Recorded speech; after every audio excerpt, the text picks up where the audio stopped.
High Towers are marching. You must crush this beast at its head. Our terms are very simple. Renounce the false king and bend the knee to the queen, or your house burns. Hi, I'm Alex from Enemy, and today I'm joined by one of the cast of House of the Dragon, King of the Andals, first of his name, it's Tom Glynn-Carney. How you doing? Pretty well, mate. Yeah. Aegon's journey in season 2 was bumpy, to say the least. But I really hate to say it, by the end, I did feel sorry for him. Do you feel vindicated as an actor?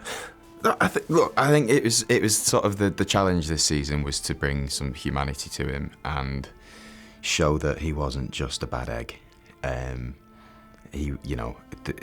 He's a complex individual with way more to him than just being villainous and sort of emotionally challenged. There was one line that kind of tipped me over the edge into sort of empathy. Do you know which line that was? It could have been any of them, really. The one that I felt he was the most sort of at his final thread and exposed was the scene around the table with Alicent. Oh, really? Oh, okay. 2 ends of the table. Oh, okay. Like, what would you have me do?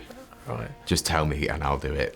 I think I just maybe lack empathy because it was a lot later for me. Oh, was it? It was the line, I probably think you had a lot of fun saying, it was, my cock is destroyed, it burst in the flames like a sausage on a spit. Yeah, I thought that one I'd get a reaction, yeah. I remember reading that, the read-through, the first time I saw that line existed, and I was like, oh, fucking hell, lads, you've done me there. Another of the things I liked about Aegon's journey in season 2 is that it kind of mirrors his dad's Viserys from season 1. Yeah. In that they both start strongly, slowly lose their grip, and by the end they're sort of crippled in bed, sort of on their last legs. Is that something that you talked about during production or realised? Not specifically, no. I mean, it was obvious that it was apparent that there were parallels for sure. Yeah. Just they're in the same bed, in the same room. Yeah. In the same kind of. Sort of destroyed state where the body was almost eating itself. Because I watched a few interviews with Paddy from season 1. He talks a lot about how the Iron Throne tends to sort of destroy who's ever sat on it. And so in the big feast scene from the first season, all of you are fighting over this thing, but look what it's done to Viserys. Yeah. And that was sort of a really nice echo of what happens to Aegon in season 2, wasn't it? Yeah. Yeah, there's... I mean, in terms of both of their ways of the body sort of decaying, are very different causes. But I guess with Viserys, he was a good king and people respected him and liked him and listened to him. And Aegon is not that at all. And I feel like because of that sort of benchmark that Viserys set, Aegon has felt like he's had to come up to that, and that's the only sort of example of a male leader that he's seen and seen people respond well to. Another big question that's come out of season 2 that fans are talking about online is episode 4, obviously the big one. Do you think that Aemond was really meaning to try and kill his brother? Ooh, the $1 million question. Do I think... Oh, okay, I think Aemond has always had the potential to switch. I think Aegon's still in some element of denial that Aemond would do such a thing. But I think as time goes on, he's going to realise that, oh, actually, no, he's stopping at nothing. Just seeing these actions unfold and seeing the pattern that's starting to emerge, it's becoming apparent that he has that ability to go there. But as an audience member, I think, I'd like to sway into the idea that Aemond has done it on purpose. Oh, really? Because there's that, he has that conversation with his sister at the end, in the finale, I think it is. And it comes across that Aemond is sort of trying to tell everyone that they need to move because he wants to keep the family on the throne, which makes you think that he still has this idea of the collective, that he wants them all to succeed, which then sort of goes against the idea that he's just out for himself. Well, I think he's starting to see the walls crumble around him, and then you start to sort of bring all your pieces together, don't you? Yeah. Just to strengthen the fortress again. I think he's calculated and switched on in a way that Aegon isn't quite at this point. I think we potentially have scope to see him focus in and become more channeled and and driven and sort of tunnel vision. Yeah, there's a calculated coldness to Aemond that is fucking terrifying. What's Aegon's path forward then, do you think? Can he ever return to the throne, and what does he need to do? What does he need to change to make that happen? I hope so, because I'm enjoying it as an actor. I don't know. It's not up to me. I wish I could sit in the writer's room and hear what those amazing minds are conjuring up. As an actor, would you like to see him sort of move towards being maybe a better person, or kind of the other way and being just as evil as Aemond? What's more fun to play?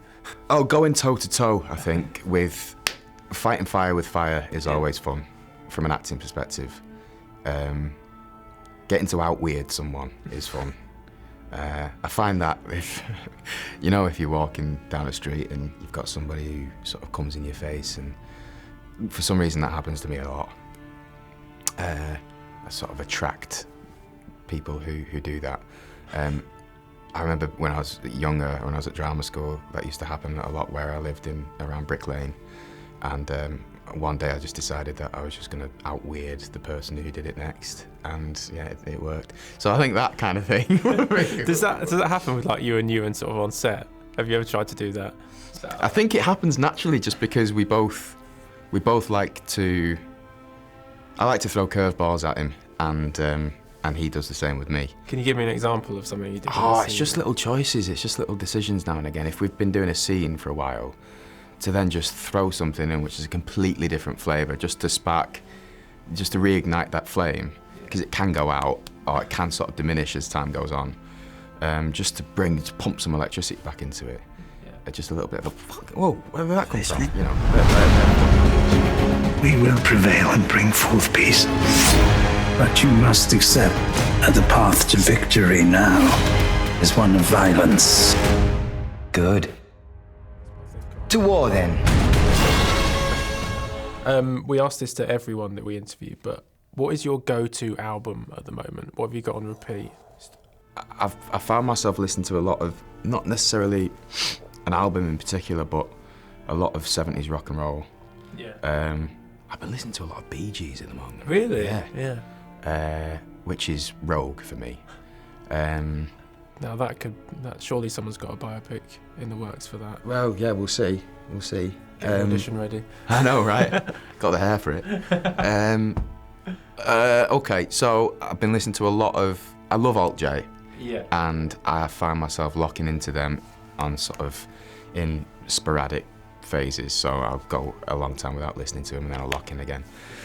Bon Iver, obsessed. His lyrics are transcendent. Also saw his live gig where, did you see it with the lasers and the mirrors? And I didn't know. Where was that? Where did you see it? God, I saw that in Wembley, I think. Yeah. I'm a big Hosier fan. Oh, yeah. Again, I think his lyrics are stunning. And the voice on the fella. Yeah. What the hell? How is that humanly possible? He's the kind of artist I can imagine doing one of the credit songs for House of the Dragon. Right. Yeah. Maybe even a cameo. Rousing and sort because of... he's got the hair, hasn't he? Yes, yeah. He could be in it. He could be in it. If he does want to be in it, then just let me know. Saw him play live in Newport the other week at the Folk Festival over in Rhode Island. Jesus, just loads, but it's all a bit of a hodgepodge of different genres. There's not really an album at the moment. Are you a playlist guy for your roles? Yeah, definitely. What was on Aegon's play? A lot of angsty sort of Stiff Little Fingers and a lot of punk rock. A lot of kind of John Lennon, Yoko Ono scream outs.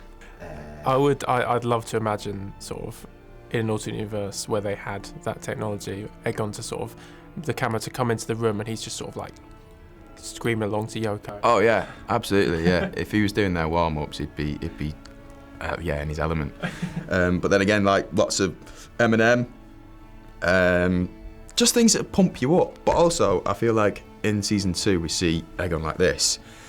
So I try to tailor my playlist so that those moments, if I was in my trailer before going onto set, I'd have to sort of lock into that kind of more melancholic, not calm, but sort of a quieter, slower rhythm. So like ambient massage music. A lot of Rachmaninoff kind of, Oh, really? yeah, really sort of floaty, fluid music that kind of just set a sort of a tranquility within you, which I could then find different flavours to him. A darker side with a different energy, because you can get the darkness through the fucking come on, all that. And that's the sort of the smashing up scenes. But then the bits where he's sat there crying, looking at the fire, there needs to be a different tone set. Yeah.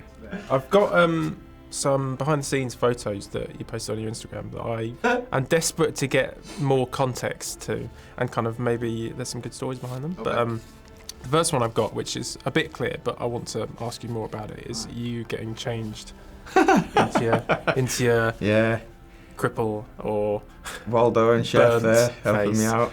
Yeah, so that's the bald cap I'm having torn off, and that's basically like a swimming cap that they put on, and they glue it to my hairline. not one you can wear for the Olympics or anything like that. You probably could, you know. You probably could, but it's watertight, this one. How long does it take in the morning? For that whole look? Yeah. Well, that's just the neck and face, so that's probably 4.5, pushing 5 Hours. Bloody hell. But then when it's the full arm, the torso, that's closer to 7.5. Every time you had to do it. Yeah, man. So How yeah. many weeks in a row is that?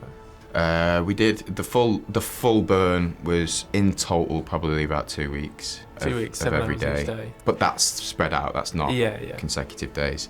And this was probably this sort of neck up, more of a healed version. This one, ooh, probably about 2.5 weeks. Were you warned by Paddy Considine about those prosthetics and how long they took? Yeah, because that was the first time Pad's had to do it as well. Yeah.